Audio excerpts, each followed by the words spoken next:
آج labour day, مزدوروں کا دن، لیکن اس کا مطلب کیا ہے؟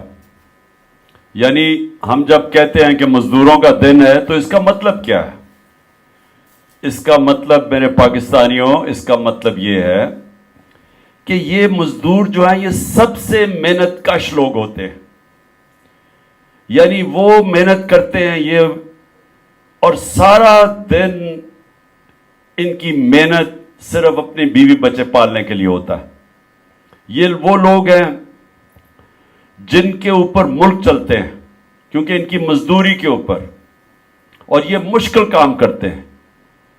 ہم تو جو آفیسز کے اندر بیٹھ کے کام کرتے ہیں، ایئر کنڈیشن ہے، یہ گرمی کے اندر چاہے وہ سڑکوں پہ کام کر رہے ہیں، یہ فیکٹریوں میں کام کر رہے ہیں. تو یہ اس لیے ہم دن بناتے ہیں کہ ہم ساری قوم یہ بتائے ان کو کہ ہمیں احساس ہے، ہم نے اپنے محنت کش لوگوں کا احساس ہے. ہم اس لیے جس طرح ہم مدرس ڈے بناتے ہیں، یہ حالانکہ باہر زیادہ ہوتا ہے کیونکہ وہ تو ماں کا اتنا رتبہ نہیں ہے، لیکن مسلمانوں کے لیے تو ماں کا بہت رتبہ ہے. تو ہم اس لیے بناتے ہیں کہ ماں کتنی قربانیاں دیتی ہے اپنے بچوں کے لیے. یعنی وہ پڑھاتی ہے بچوں کو، وہ ان کی بیمار ہوتے ہیں تو تب ان کی خیال کرتی ہے، ان کو صبح تیار کرتی ہے، اسکول میں بھیجتی ہے. یعنی کیا نہیں کرتی ماں. تو اس لیے ہم ایک ایسا دن چاہتے ہیں کہ ہم سارے اپنی ماں کو اپریشیٹ کریں کہ ماں نے کتنی قربانیاں دیتی ہے ہماری طرح.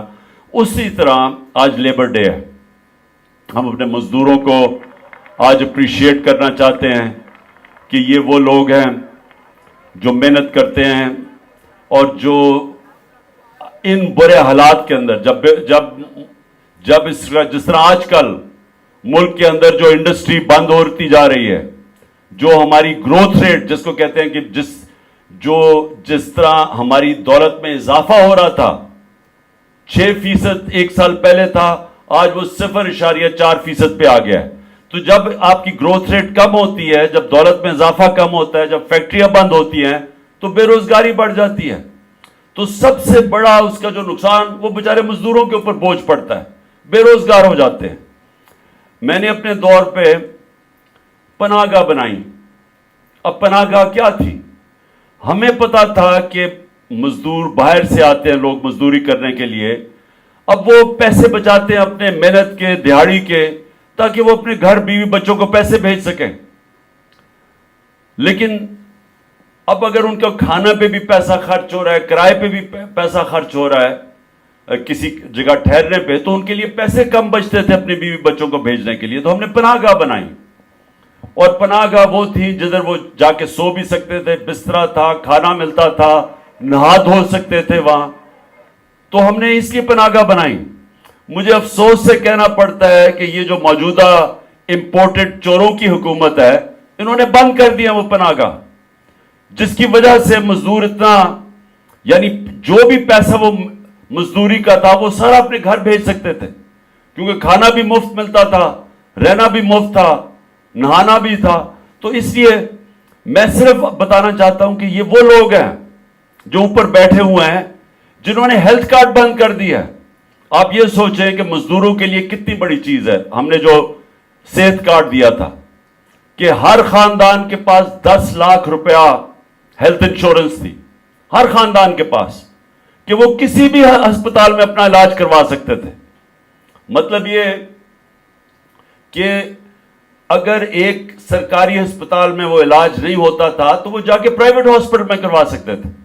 یا ڈاکٹرز ہاسپٹل لاہور میں مجھے ان کے جو سربراہ ہیں ڈاکٹر اصغر، انہوں نے مجھے پہلے 2 سال کی بات ہے، انہوں نے کہا کہ میں مبارک دینا چاہتا ہوں کہ پہلا ہارٹ سرجری صحت کارڈ کے اوپر ڈاکٹرز ہاسپٹل میں ہوئی. عام مزدور نے جا کے اپنی سرجری کروائی، جو کہ پہلے کوئی تصور نہیں کر سکتا تھا.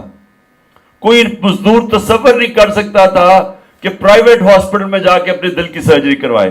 تو ہماری ہیلتھ انشورنس کی وجہ سے اس نے جا کے مفت اپنی سرجری کروائی ایک پرائیویٹ ہاسپٹل میں. آج پختونخوا میں تو بند کر دیا ہے صحت کارڈ انہوں نے، اس حکومت نے.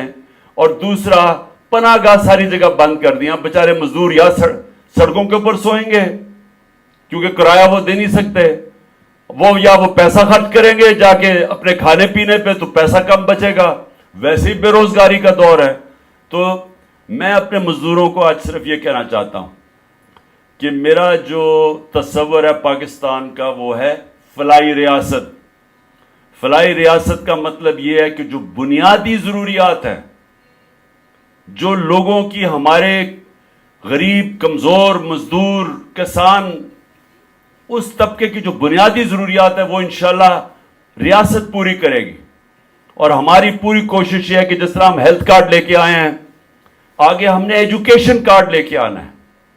और एजुकेशन कार्ड क्या होगा कि बच्चे जाके, उनको कार्ड मिलेगा, वो फिर जाके किसी भी स्कूल में जाके तालीम हासिल कर सकते हैं।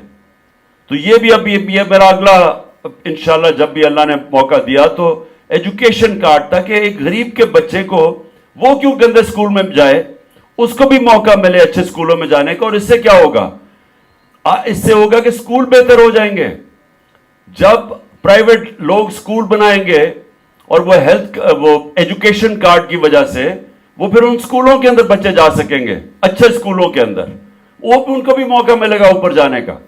हेल्थ कार्ड की वजह से पहली दफा देहात के अंदर प्राइवेट हॉस्पिटल्स बन रहे थे, आम डॉक्टर्स छोटे छोटे हॉस्पिटल खोल रहे थे हेल्थ कार्ड की वजह से। उमूमन वो देहातों में नहीं जाते क्योंकि वहां लोगों के पास पैसा नहीं होता, गवर्नमेंट हॉस्पिटल में डॉक्टर्स नहीं मिलते। आप चले जाएं देहातों के अंदर, डिस्ट्रिक्ट्स में, वहां गवर्नमेंट हॉस्पिटल में डॉक्टर नहीं मिलते। तो हेल्थ कार्ड की वजह से प्राइवेट सेक्टर जा रहा था वहां, और वो इंशाल्लाह जब भी अल्लाह ने मौका दिया तो हम तालीम और सेहत दोनों में, खास तौर पर मजदूरों का फायदा ये होगा कि उनको कम से कम अपने बच्चों की तालीम भी अच्छी उनको मिल जाएगी। उनको फिक्र नहीं होगी कि अगर पैसा नहीं होगा तो उनको अच्छी तालीम नहीं मिल सकती, और फिर उनको कोई फिक्र नहीं होगा कि अगर कोई घर में बीमारी होती है तो हुकूमत इंश्योरेंस देगी ताकि वो कहीं भी अपना इलाज करवा सकें।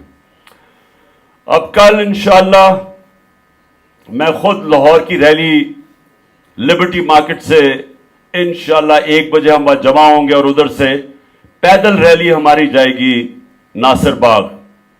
मैं अपने सारे मजदूरों को दावत देता हूं कि इसमें जरूर शिरकत करें, कल छुट्टी का दिन है। और मैं वैसे भी अपने पाकिस्तानियों को दावत देता हूं क्योंकि हमने ये भी कल अपने सुप्रीम कोर्ट और अपने आइन के साथ खड़े होना है।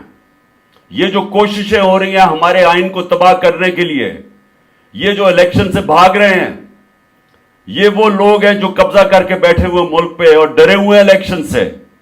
इनको ये बताना चाहते हैं कि कौम इस वक्त जो आइन के मुताबिक इलेक्शन होने चाहिए, जो सुप्रीम कोर्ट ने फैसला किया, सारी कौम सुप्रीम कोर्ट और आइन के साथ खड़ी है। और आपने सब ने आना है मेरे साथ। मैं लीड करूंगा लाहौर से रैली।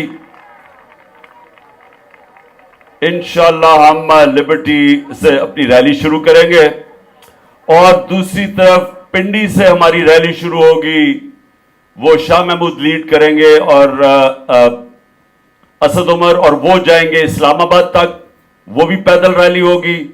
और फिर पेशावर के अंदर तीसरी रैली होगी, वो भी परवेज खटक और हमारी पेशावर के हमारे जो एमपीज, जो माजी में जो एमएनएज और एमपीज और अहदेदार, वो लीड करेंगे वहां। और खास तौर पे लाहौर और पेशावर में हम पैगाम ये देंगे कि हमें इलेक्शन चाहिए, क्योंकि ये जो ऊपर केयर टेकर गवर्नमेंट बैठाई हुई है ये गैर आईनी है। 90 दिन गुजर चुके हैं, हमारी कोई रिप्रेजेंटेशन नहीं है, हमें डिसइनफ्रेंचाइज कर दिया गया पंजाब और पख्तूनख्वा में, क्योंकि ये इलेक्शन से डर रहे थे। इलेक्शन कमीशन इनके साथ मिली, गंदे केयरटेकर लेके आए जिन्होंने सब कुछ किया सिवाय इलेक्शन करवाने की तैयारी। एक वो केयरटेकर बैठाए जिन्होंने हमारे ऊपर हर किस्म की इंतकामी कार्रवाई की, और उनका मुद्दत खत्म हो चुकी है। तो रैलीज में हम अपना आईनी हक मांगेंगे कि जो आइन हमें हक देता है और जो सुप्रीम कोर्ट ने फैसला किया आइन के मुताबिक, हम सारी अब अपनी रैलीज के अंदर अपने सुप्रीम कोर्ट के फैसले के ऊपर अमल करवाने की कोशिश करेंगे और बताएंगे, कौम निकलेगी सड़कों के ऊपर। तो इसलिए میں اپنی ساری قوم کو کل دعوت دے رہا ہوں کہ لاہور میں میرے ساتھ نکلیں، پنڈی سے جو ہماری ریلی شروع ہوگی اس میں آپ سب نکلیں، اسلام آباد تک جائے گی، اور پشاور کی ریلی، ان تینوں ریلیز کے اندر آپ نے پوری طرح شرکت کرنا ہے۔ شکریہ۔